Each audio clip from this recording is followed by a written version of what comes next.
मूल्यांकन एक निरंतर चलने वाली प्रक्रिया है, यह कथन किसका है?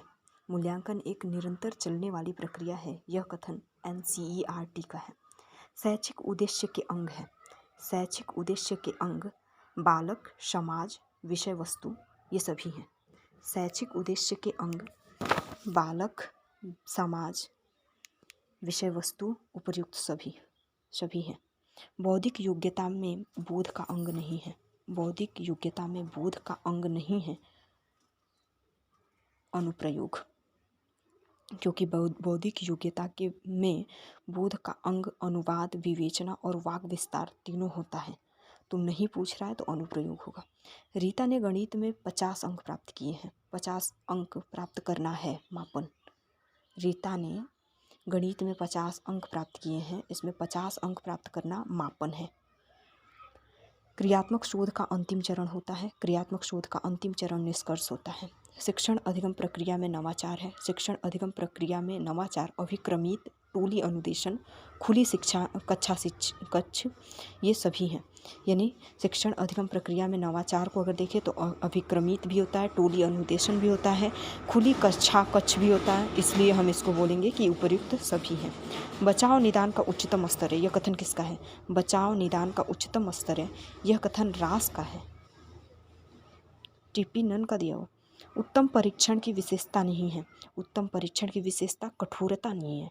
ब्लूप्रिंट है। ब्लूप्रिंट प्रश्न पत्र की आधारशिला है। ज्ञान, बोध व अनुप्रयोग का संबंध मूल्यांकन के किस पक्ष से है? ज्ञान, बोध तथा अनुप्रयोग का संबंध मूल्यांकन के संज्ञानात्मक पक्ष से है। ब्लूम टेक्सोनॉमी विकसित हुई। ब्लूम टेक्सोनॉमी 1956 में विकसित हुई। मापन किसी निश्चित स्वीकृत नियमों के अनुसार वस्तुओं को अंक प्रदान करने की प्रक्रिया है, यह कथन किसका है? मापन किसी निश्चित स्वीकृत नियमों के अनुसार वस्तुओं को अंक प्रदान करने की प्रक्रिया है, यह कथन SS स्टीवेंस का है। मूल्यांकन प्रक्रिया को सामान्यतः कितने भागों में बांटा जाता है? मूल्यांकन प्रक्रिया को सामान्यतः 4 भागों में बांटा जाता है। शैक्षिक नवाचार से तात्पर्य है। शैक्षिक नवाचार से तात्पर्य है अधिगम प्रक्रिया में नवाचार और शिक्षण विधि में नवाचार दोनों। मूल्यांकन अनुरूप है। मूल्यांकन विधि के अनुरूप है। ऐसा परीक्षण जो बार बार प्रयोग करने पर एक जैसा परिणाम देता है कहलाता है विश्वसनीयता। ऐसा परीक्षण जो बार बार प्रयोग करने पर एक जैसा ही परिणाम देता है उसे विश्वसनीयता कहते हैं। उत्तम परीक्षण की विशेषता है। उत्तम परीक्षण की विशेषता है वैधता होनी चाहिए, विश्वसनीयता और व्यवहारिकता, ये तीनों होनी चाहिए। इसलिए उपर्युक्त सभी। शोध कितने प्रकार के होते हैं? शोध 2 प्रकार के होते हैं। मूल्यांकन पक्ष है।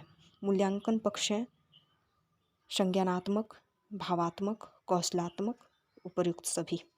प्रश्न पत्र निर्माण की प्रक्रिया है। प्रश्न पत्र निर्माण की प्रक्रिया है ब्लूप्रिंट।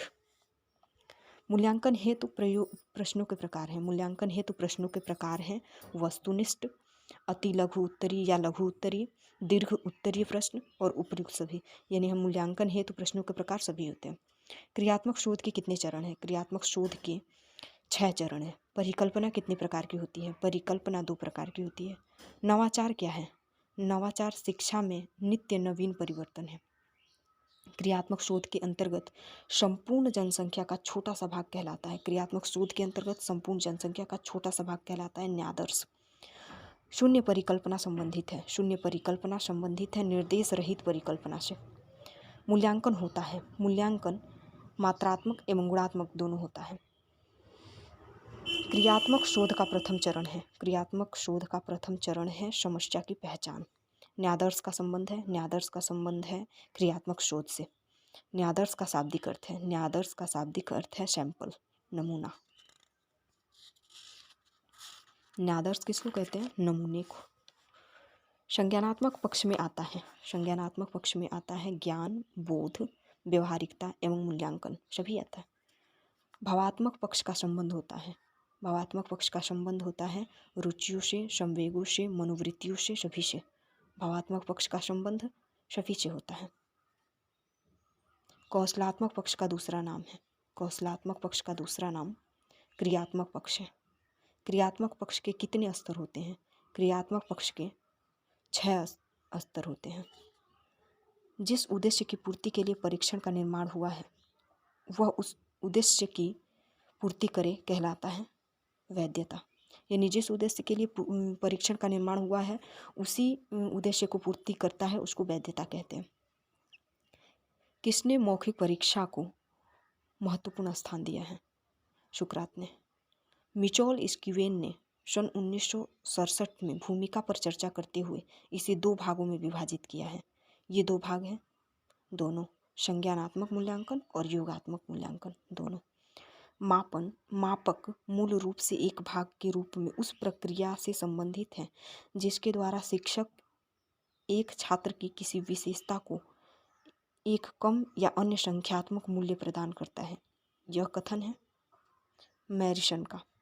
मूल्यांकन प्रक्रिया के सोपान हैं। मूल्यांकन प्रक्रिया के सोपान है शिक्षण उद्देश्य, सीखने से उत्पन्न अनुभव, व्यवहार परिवर्तन, सभी।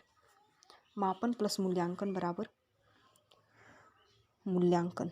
मापन प्लस मूल्य निर्णयन बराबर मूल्यांकन होता है।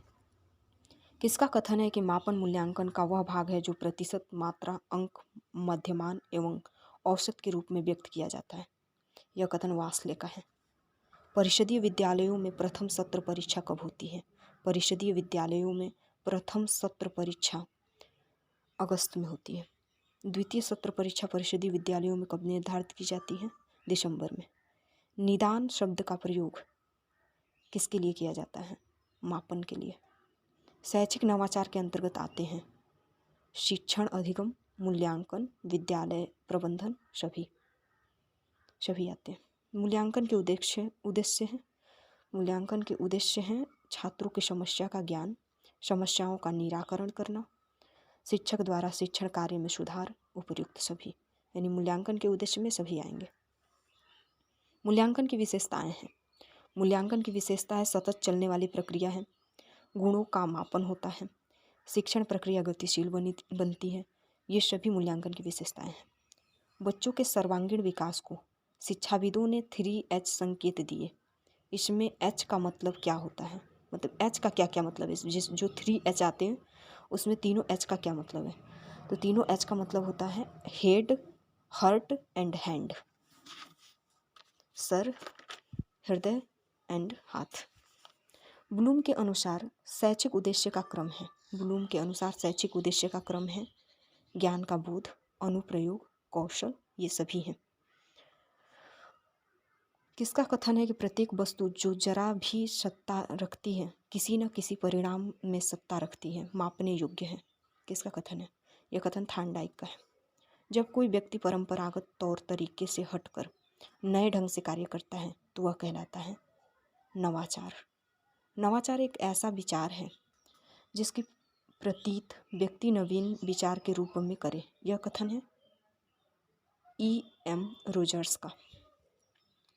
नवाचार